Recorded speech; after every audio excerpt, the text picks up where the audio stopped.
If your algorithm is dialed into hiking, backpacking, camping, pretty much anything outdoorsy, then there's a good chance you've probably seen this cabin floating around socials. As soon as I saw it, I knew I needed to go. If you're anything like me, then you're probably going to want to go too.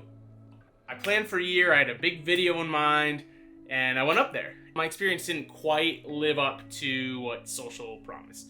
I had an amazing time. I don't want to discourage anyone from not going up, but I thought I might make a video with 5 realities of what to expect when getting to this cabin. So number 1, it's a long hike, but not necessarily a super challenging one. You start with a 9-mile bike ride because of a washed out road, and that bike ride goes up about 2,000 feet. Then you trek through the jungle for a few miles before getting to Goat Flats. Now, Goat Flats is an overflow camping area, but getting to Goat Flats from the jungle is another 2,000 feet and probably 4 miles of hiking.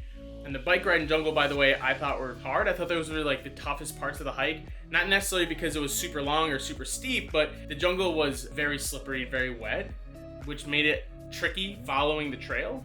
There's even a sign on the board that says like borrow a machete because the trail is getting overgrown.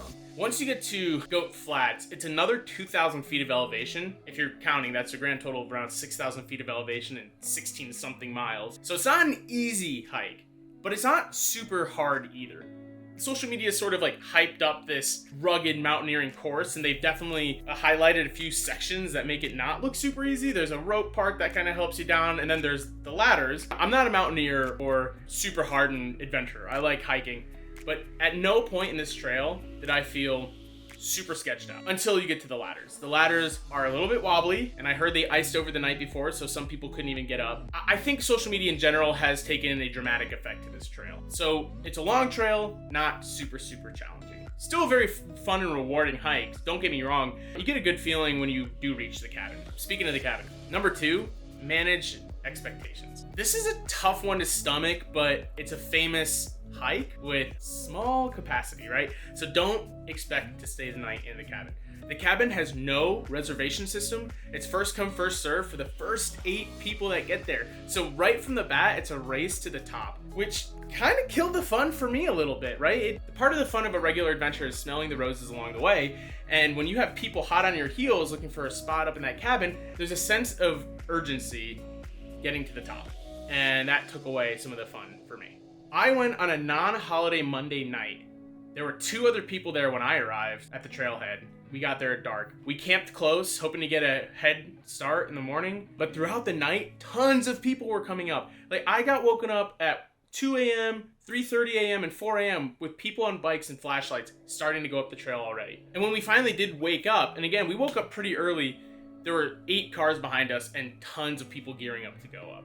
It's a race to the top. There are 8 spots. Everyone knows it. Everyone's trying to get up there. One tip that helped us was to monitor AllTrails comments. This seems to be the closest thing to a reservation system, or at least a warning of people who might be attempting to stay the night up there. It's not perfect. And in fact, we chose our night because the comment said a group of 6 was going up the night before, staying Sunday night. They actually showed up Monday night, which threw a lot of people off. So if you do leave a comment in AllTrails saying you're gonna try to go up there, try to stick to your day because people plan around those days. A way to make your trip better from the get-go is to start your hike with the expectation of not staying in the cabin. That way you can enjoy the hike up and you won't be heartbroken if you don't get a spot. Which leads me to number 3. Number 3, bring backup gear.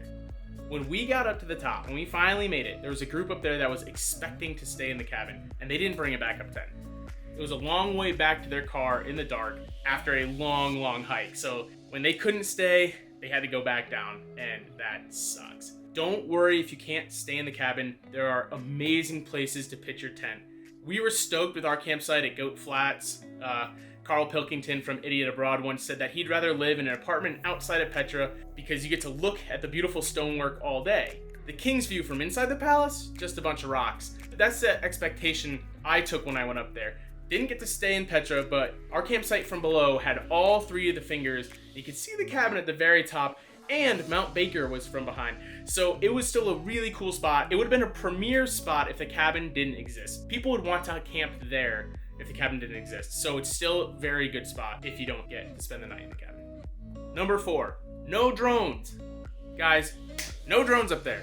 One of the best parts of hiking miles and miles into the wilderness is the serenity and solitude of nature.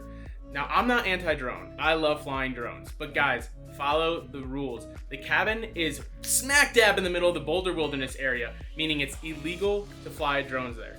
It's literally the first thing the Forest Service talks about under drone regulations in wilderness areas. The fines for flying drones are heavy, and if you plan to put it on your social, you never know when they might crack down on that. Also, it's super crappy when you finally make it to the top of this cabin and all you can hear are buzzing from the drones. Guys, leave it at home for this one. Number 5, it's a mess, guys.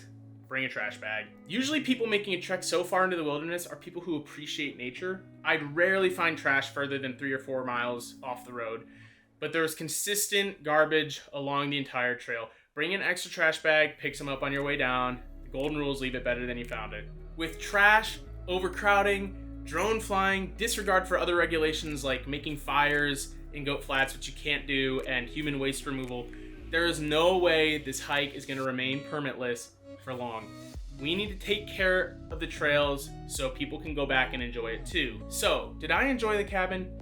Yes. It's beautiful out there, but if you get to the trail and find it packed, there are a ton of other options in the area that are worth seeing. Actually, the next day we did a few hikes in North Cascades National Park that were arguably more beautiful and just better. So if you're planning to head up to Three Fingers Lookout like I did, I hope this sheds some light on what to actually expect and not just like another YouTube or Instagram highlight reel of how great it is. I truly had a good time going up there. I wasn't super upset about not being able to spend the night in the cabin. Goat Flats was awesome. So I hope this shines a little bit of light on what to actually expect, and I hope you guys get up there. Good luck, have fun, enjoy it, and see you out there.